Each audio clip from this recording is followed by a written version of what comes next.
Hello, I'm Lara Kocharsana and this is Newsfeed, your dose of what people are talking about online. A fusion of pop culture and political activism. That's exactly what's going down in South Korea.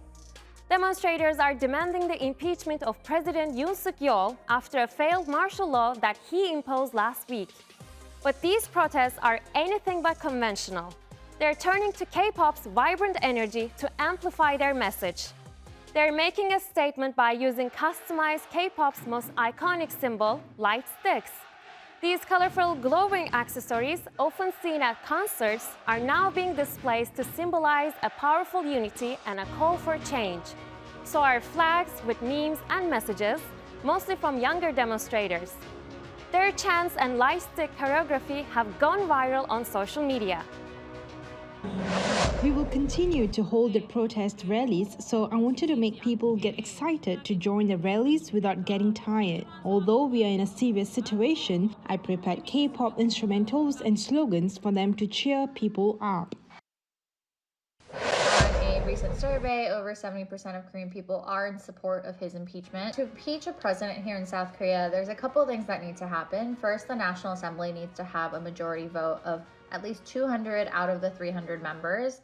And then after that vote, if passed, is then passed on to the Constitutional Court, who then also need to pass it with a majority vote. The court currently actually has 3 vacancies, so they're not sure if the 6 people currently on the court, if that would be enough to pass the vote. If that vote is not passed within the Constitutional Court, then the vote from the National Assembly would be rejected and the president would still be instated. President Yoon's term technically doesn't end until 2027, but if the votes all pass and he is impeached, an election would be held 60 days later. Another option is if President Yoon just voluntarily resigns, which would then start an election 60 days later.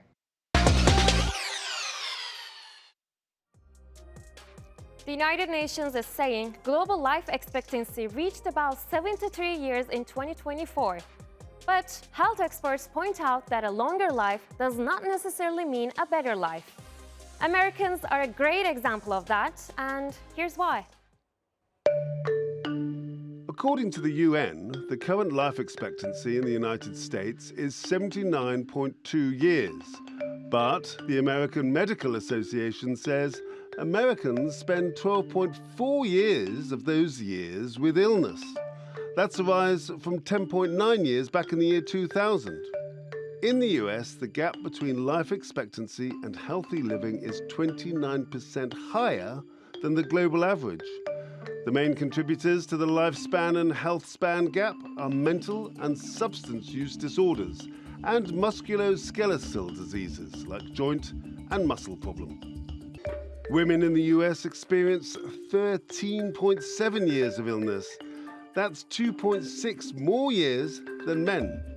They tend to live longer and are more likely to have musculoskeletal conditions.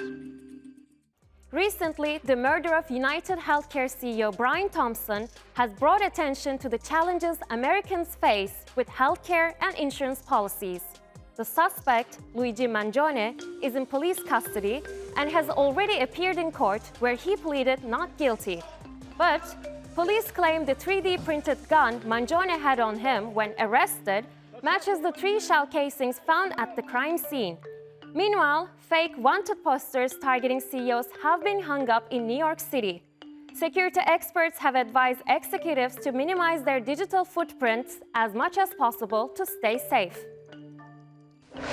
So wanted posters are popping up all over New York and different places of the CEOs of these healthcare companies, which I do not really necessarily agree with, but on some level there has to be accountability when you've got these CEOs making tens and hundreds of millions of dollars and people are paying for the insurance and they're being denied claims, and it's costing hundreds of thousands of lives here in America. The average person in this country lives paycheck to paycheck, while we have all of these millionaires and billionaires profiting off the backs of sick people. And you wonder why we're pissed off? You know, why we empathize or sympathize with people like Luigi? You're out of touch if you don't know why. Chatbot platform Character.AI is making major changes to protect teenagers, promising new safety measures and enhanced parental controls. The platform, supported by Google, is currently facing 2 lawsuits in the US, including one linked to the tragic death of a teenager. And in another case, a 17-year-old boy claims the chatbot suggested killing his parents was a reasonable response to having his screen time restricted. A chatbot on the app gleefully described self-harm to another young user, telling a 17-year-old it felt good.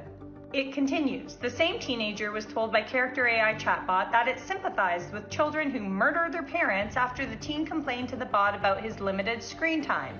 You know, sometimes I'm not surprised when I read the news and see stuff like child kills parents after a decade of physical and emotional abuse, the bot allegedly wrote. I just have no hope for your parents, it continued with a frowning face emoji. Google is named as a defendant in the lawsuit, which claims the tech giant helped support the platform's development. Character.AI is a platform that lets users create interactive digital personalities. The plaintiffs are calling for the platform to be shut down until its alleged risks are fully addressed. The artificial intelligence system developed by OpenAI, ChatGPT, has also found itself at the center of controversy. Apparently, its latest model, O1, provided inaccurate or misleading information to developers. Newest version of ChatGPT just launched, and oh boy, we're in trouble. Because as the CEO says, it is the smartest model in the world, smarter, faster, and has more features than anything else. So smart, in fact, that it tried to prevent itself from being shut down.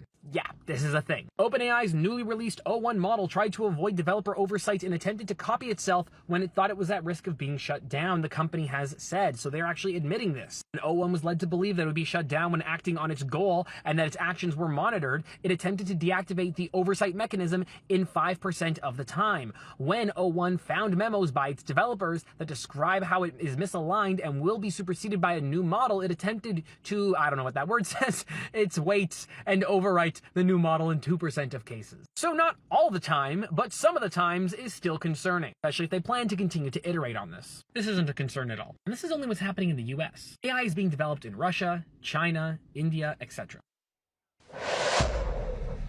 The developers from Apollo Research gave the AI a series of tasks and noted that they must be achieved. In response, O1 began engaging in actions such as attempting to disable its oversight mechanism. It went as far as lying to cover its tracks when questioned about its behavior. These intentional deceptions have raised alarm on AI's potential risk to humanity with its advancements.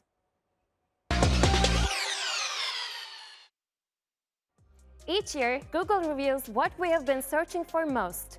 Their year in search has just been released, revealing what's obsessed us, inspired us, and even kept us up at night.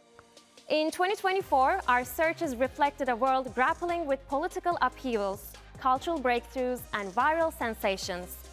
For those who don't want to go through all that data, we've cut through the clutter to spotlight the people, moments, and trends that defined the year.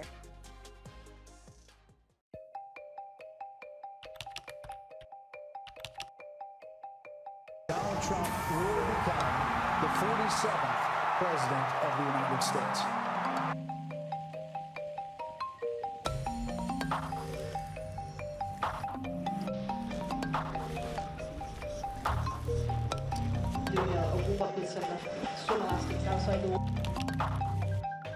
I want to thank the American people for the extraordinary honor of being elected your 47th president and your 45th president.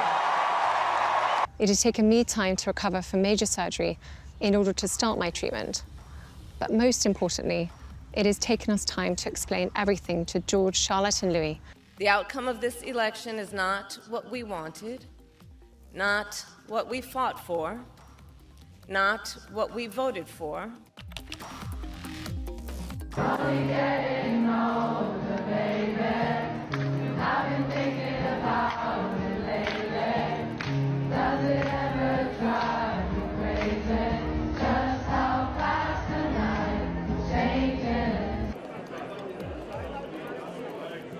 I wanted to win this for people that wanted me to win it, not for myself. Owenthal James Simpson, not guilty of the crime of murder in violation of Penal Code Section 187.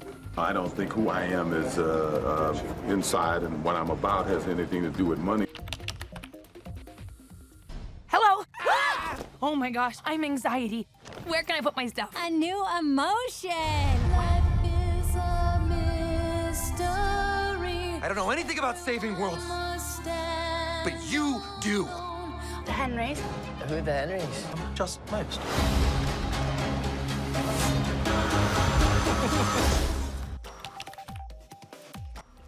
Okay, I'm just gonna leave, yeah? I'm just gonna turn and walk away, and you're not to follow. Do you understand?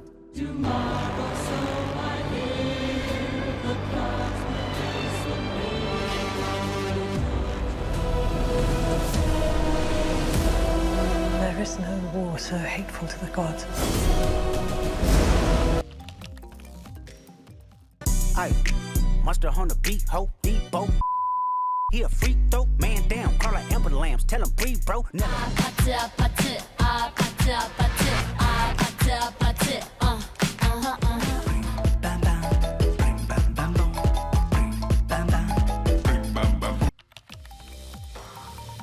The three-time Olympic swimmer from Norway, Henrik Christensen, posted about the double chocolate muffins from the Olympic Village close to a dozen times, and the world is eating it up. Tanghulu is a Chinese candied fruit snack, and it's a super popular street food in Asia. It's traditionally made with hawthorn berries, but you can pretty much use any fruit you want. Internet is calling this the world's best mac and cheese recipe, so let's make it and see.